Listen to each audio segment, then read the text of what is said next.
good one. You'll be in trouble. That's the good having one. Eric's chair. Yeah. Oh, I don't know about that, Be Eric. the last time I'm ever sitting here. It's good luck, I'm telling you. Do we have everyone?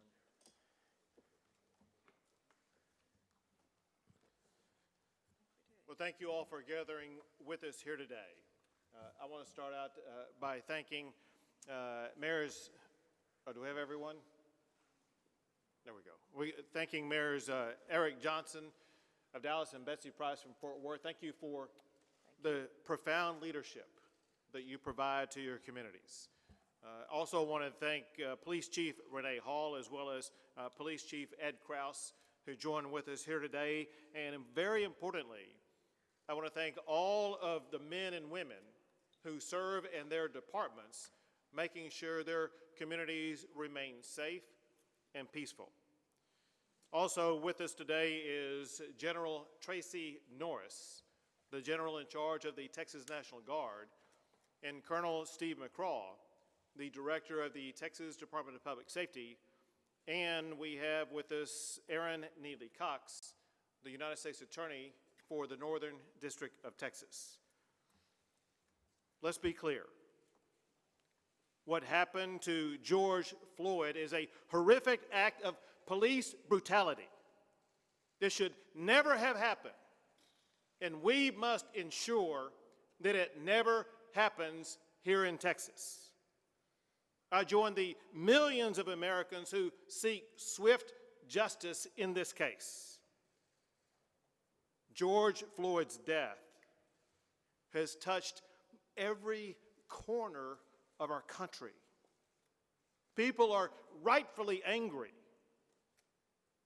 But the beautiful thing about America is that every person has the right to make their voices heard, to protest against this injustice.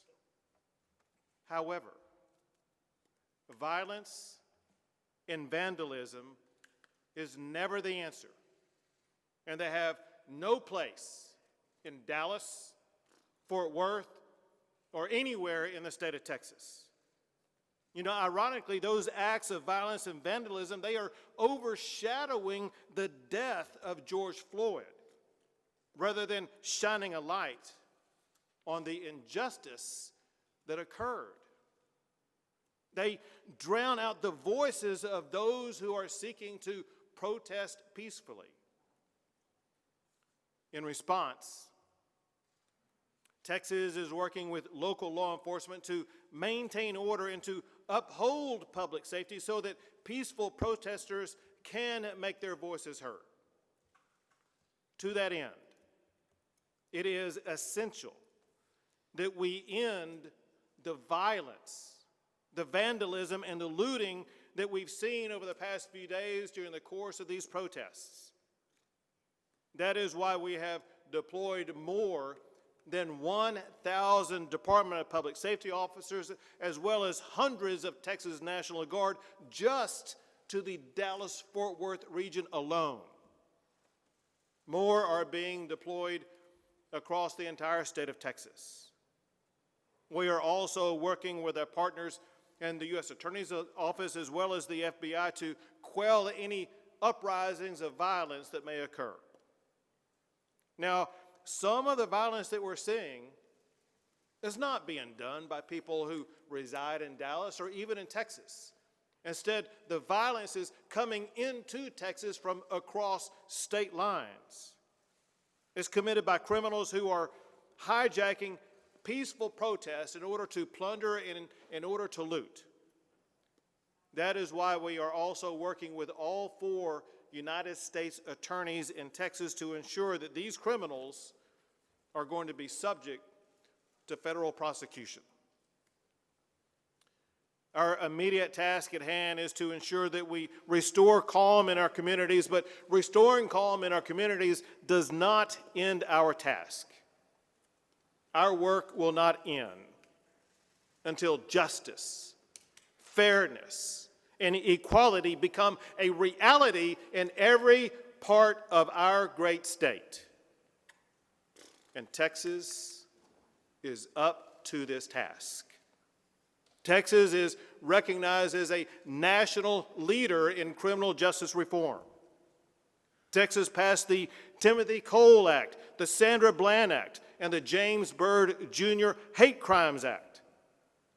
I signed a law that places body cameras on law enforcement uniforms to make a record of all police encounters. I signed into law the Timothy Cole Exoneration Review Commission. The Innocence Project, which is known across the United States, perhaps across the entire world, they labeled Texas the gold standard in innocence reform. And Texas has exonerated more individuals than any other state since 1989. We are up to the task of doing both, correcting injustices and restoring safety in our communities. What I have seen as governor is that Texans can overcome any challenge. We can put an end to the violence that is gripping our cities. We can remedy the injustices that have plagued African American and other minority communities in Texas. And we will seize this moment to bridge the divides that exist in our state so that we can and we will keep Texas the greatest state in the United States of America. At this time, I will pass it to Mayor Eric Johnson.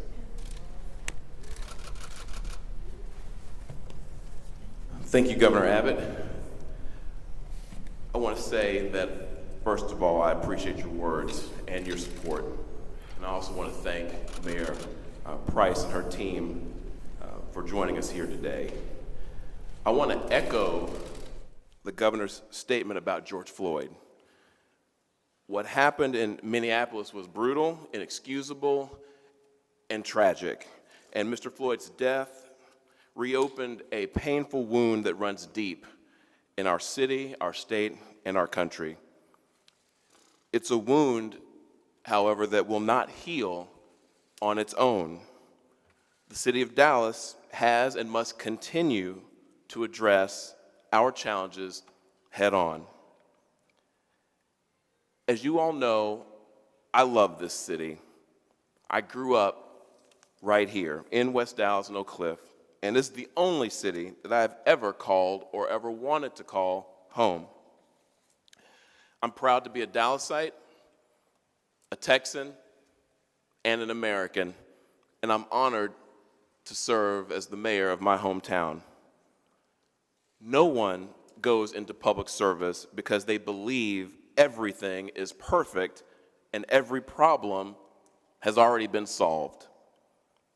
I grew up surrounded by inequities in historically underserved communities in this city. While those of us up here haven't always agreed on every issue, we all dedicated ourselves to public service because we want to improve the lives of our neighbors in our community. And our community right now is expressing legitimate concerns, fears, and complaints about a history of systemic issues in this country. We should hear them. We should talk to them. And we should respect them and their rights to express themselves. It's up to us, the public officials up here, and all of us who are watching and listening, to heed these calls for justice. On Friday, we will have a special called meeting of the Dallas City Council to discuss the events of the past week and to talk about what this city can do better. In the meantime, I want to reiterate that we will not tolerate those who want to come into our city and exploit these peaceful protests to cause mischief for its own sake or for their own personal gain. The violence, vandalism, and theft that we saw committed by some groups of people over the weekend is not reflective of the city that I know, and much of it was perpetrated by people who are not residents of the city of Dallas. They don't pay taxes here. It's not their property they're destroying. This isn't their home. These are outsiders who came into our city to cause trouble, knowing that they don't have to live with any of the consequences. I'm very grateful to Governor Abbott for the additional resources he's provided to help maintain order and to allow for peaceful protests to go on without disruption. And I'm also thankful for the people of the city of Dallas who've been overwhelmingly supportive and have heeded our calls for peace. Our people have been through extraordinarily difficult times in the past few months. The ongoing pandemic, the economic turmoil, and the unrest of the past few days have been heartbreaking to watch unfold in our great city. We're doing all that we can to help our residents get through these difficult times. As usual, our people are responding with dignity and with grace. They're helping each other out, and that's how we're going to get through this together. So thank you, Governor, and may God bless the city of Dallas, the state of Texas, and the United States of America. And now I'm going to turn it over to my good friend, the Mayor of Fort Worth, Betsy Price. Thank you, Eric, or Mayor Johnson. It's hard sometimes not to call your good friends by their first name, but we appreciate you hosting us today. Governor Abbott, thank you for joining us here in Fort Worth, Dallas region today. As we all deal with really difficult issues, and I want to thank Mayor Johnson and Chief Hall for their support in this. We live in a very regional area. People go back and forth, so we are heavily dependent on each other, and our citizens are often Eric's citizens during the day and vice versa for all of us. It really is intertwined. Our own Chief Ed Kraus is with us today. The protests continued last night in Fort Worth despite the fact that we had the curfew, by and large peaceful, and our chief and our officers and joined with our protesters in compassion, love, and some sharing of friendship. It was incredibly moving last night to watch the images of our chief kneeling and praying alongside the protesters, of him moving the SWAT team back on the promise that they would leave. Oftentimes, it's that little bit of communication that helps unwind this. Texans are lawful citizens, and they want to protest and express their outrage over the horrific killing of George Floyd. And most of them are very, very peaceful. And our chief has always led with a servant's heart and a warrior's heart when it's the proper place. I want to echo the governor's comments on the George Floyd killing. It is horrific.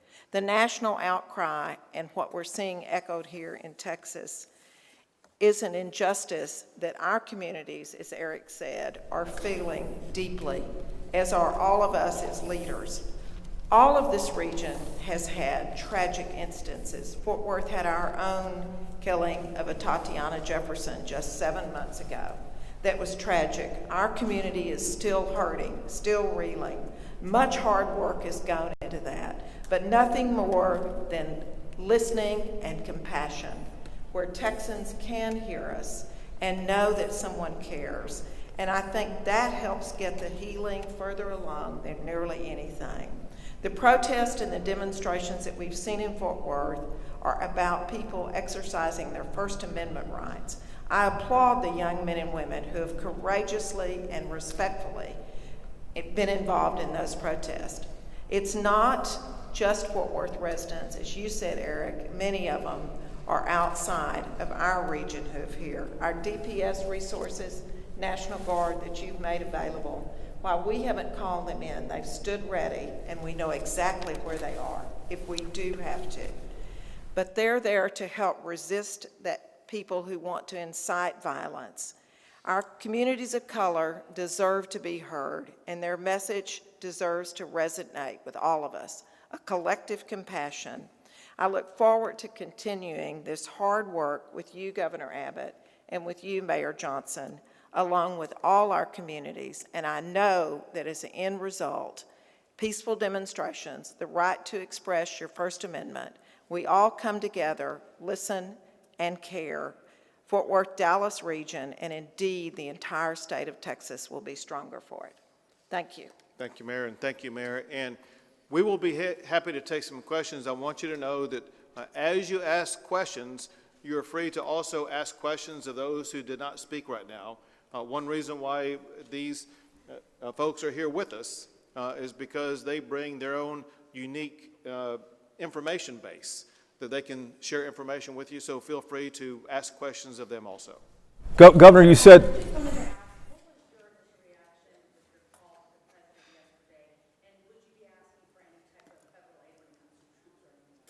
So we will not be asking the United States military to come into the state of Texas because we know that Texans can take care of Texans. We have tremendous police forces in Dallas, in Fort Worth, in the surrounding suburbs, across the entire state. We have an abundance of resources that are being provided by the Texas Department of Public Safety.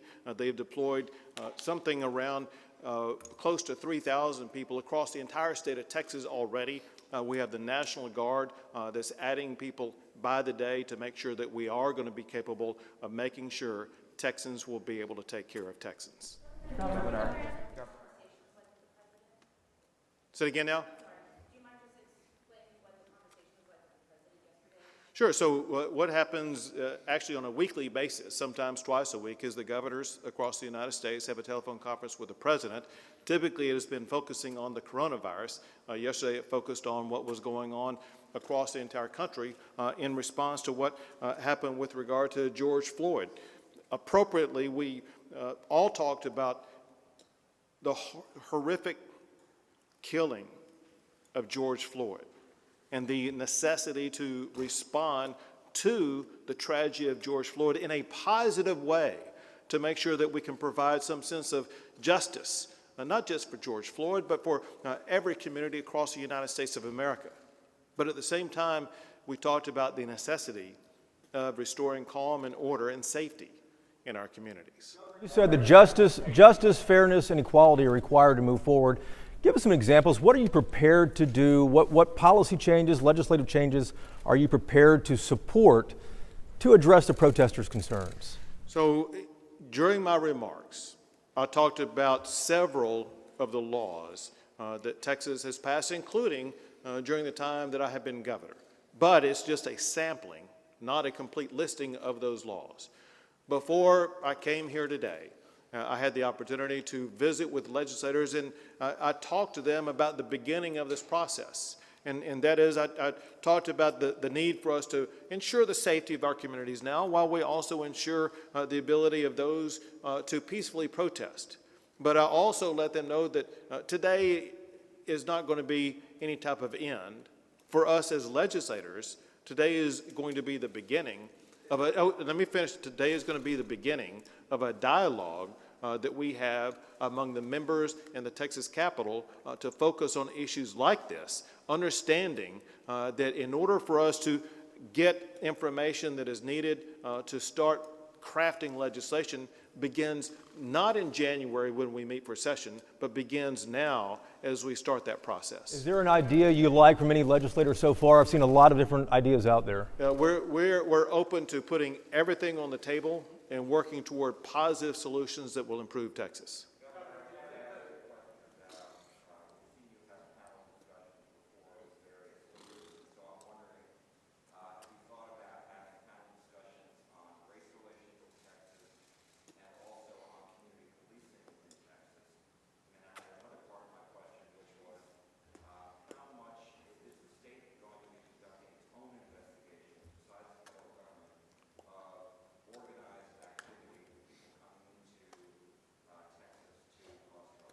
So first, with regard to the panels, you're probably referring to panels that we had in the aftermath of shootings, whether it be at Santa Fe or in El Paso and things like that.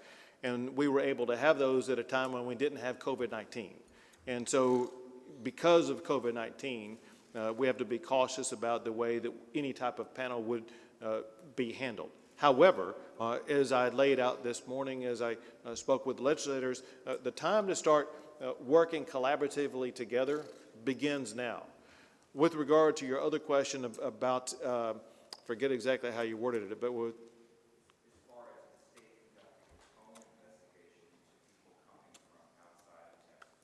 sure. Those are ongoing. I would like to have Director McCraw answer that question, as he is the one with the most information about it. You see if that works. Oh. This work?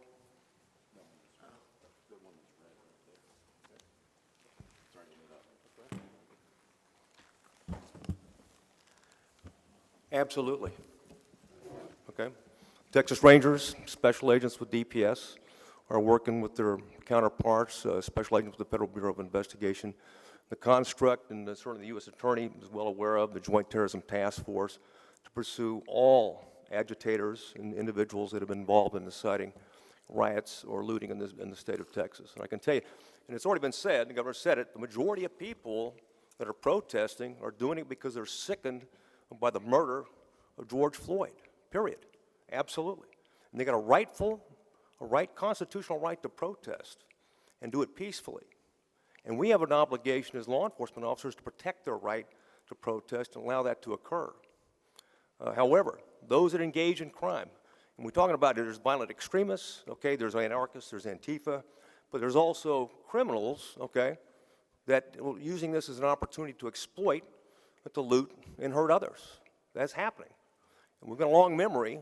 We've recorded evidence, and we'll continue to investigate each and every event to identify those individuals who were involved in criminal conduct and make the appropriate arrest based on probable cause and getting prosecution either the district attorneys or from the U.S. Attorney's Office. Well, everyone that's been identified thus far, yes, there's a list. No. We'll go through the normal process and due process in terms of developing reasonable suspicion, probable cause, and I can tell you, I don't mind advertising this. We do have special agents embedded trying to identify criminals that are leveraging these or are using this as an opportunity, exploiting these demonstrations, and identify them, and we've already identified some of them, and we will be arresting them, but not at this particular moment. They're all over the place. I can tell you the majority are going to be statewide, but there are individuals that have been indicated that came from out of state into, and we were even aware of in terms of May 31st, the protest and looting of Target in Austin.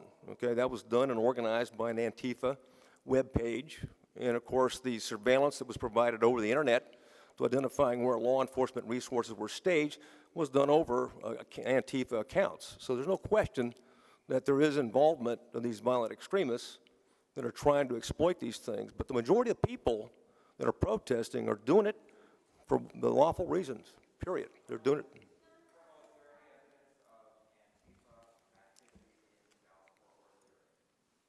There's evidence of Antifa, yes.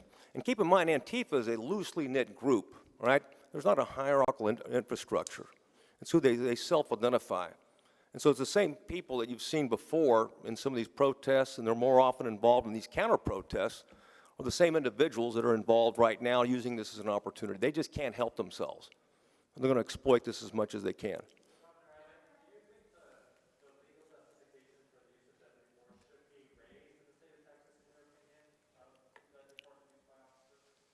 Well, again, that would be a question best answered by police officers, and I will allow Director McCraw to answer first, and then if they want to, the police chiefs can also answer. Make no mistake about it. There's not a police officer in Texas who's not sickened by the murder of George Floyd. I guarantee you that. I said, we get paid. You entrust us. The public entrusts with so much power in police. The power to detain and, unfortunately, to use force at times. And with that trust, we use it for one reason. That's to protect people, not to harm people. And that's exactly what he was harmed. Okay, he was murdered, and it's unacceptable. And every officer is accountable for their actions. And as the governor pointed out, video cameras on every one of our troopers, and police officers are wearing those around because that's evidence, okay, to ensure that there is evidence that captures what they're doing in their interaction with the public. Because we've got a responsibility and a right, an obligation to treat everyone with dignity and respect.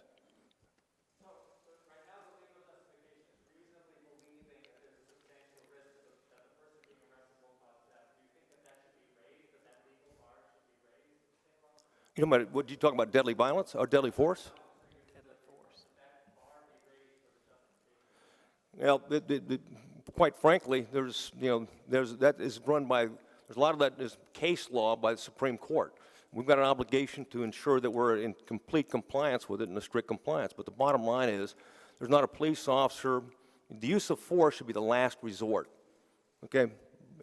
Everything you try to do with your gear around is the force continuum is to try to de-escalate it from the beginning. And you don't want to get to that last part. But there are times, and only times, when you're in imminent fear of your safety or the safety of others, are you allowed to use deadly force, and it has to be reasonable in the way you use deadly force.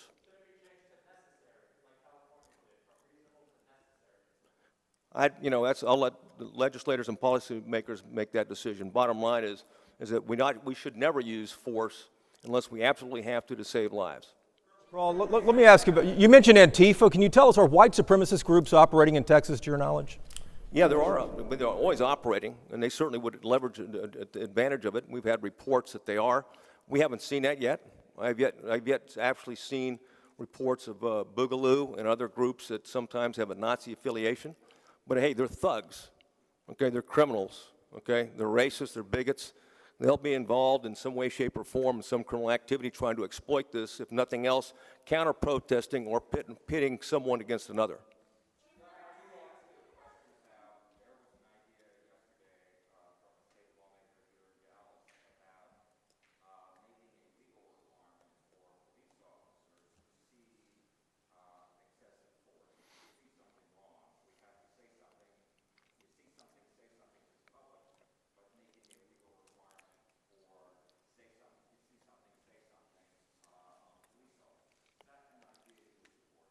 Well, so there are going to be ideas like that come forward, and I think it's important that we have the opportunity to be able to have dialogue with all legislators and round out the completeness of all these issues, consider the pros and cons and modifications to any of these issues. And so one-off answers are incomplete.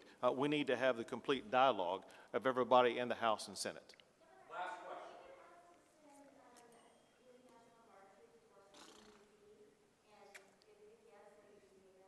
Would you restate your question, please?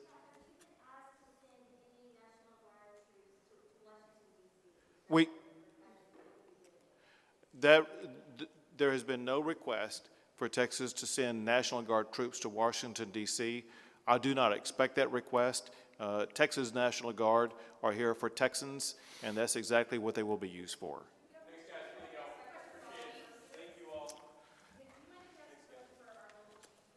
Real quick.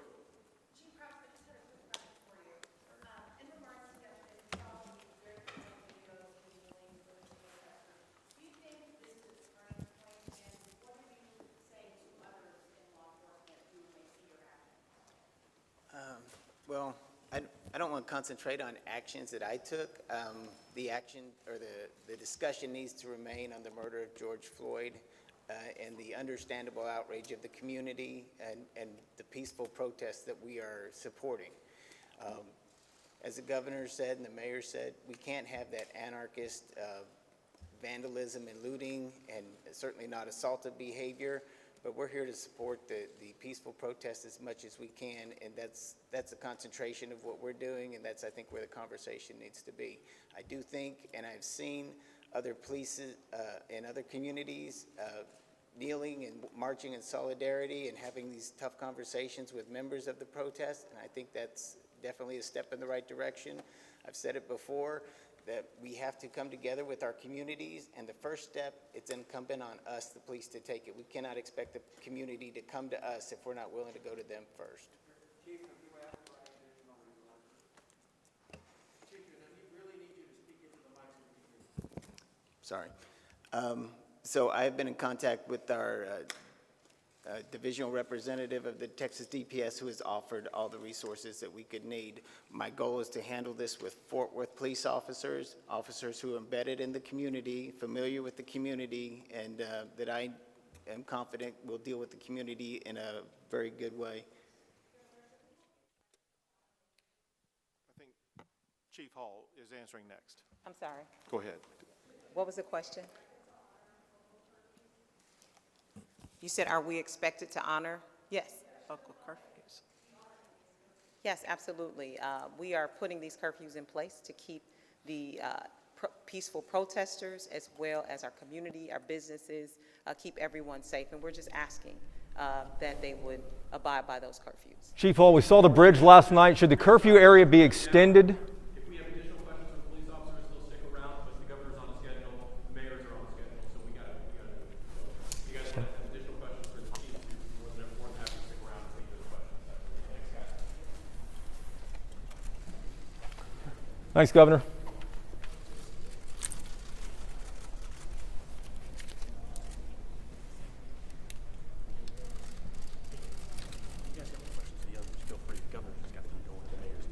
Cool. Thanks, John. Chief Hall.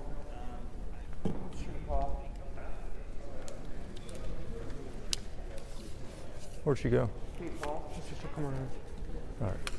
Chief Hall. She's coming around. She's coming around. Yeah. She said she would.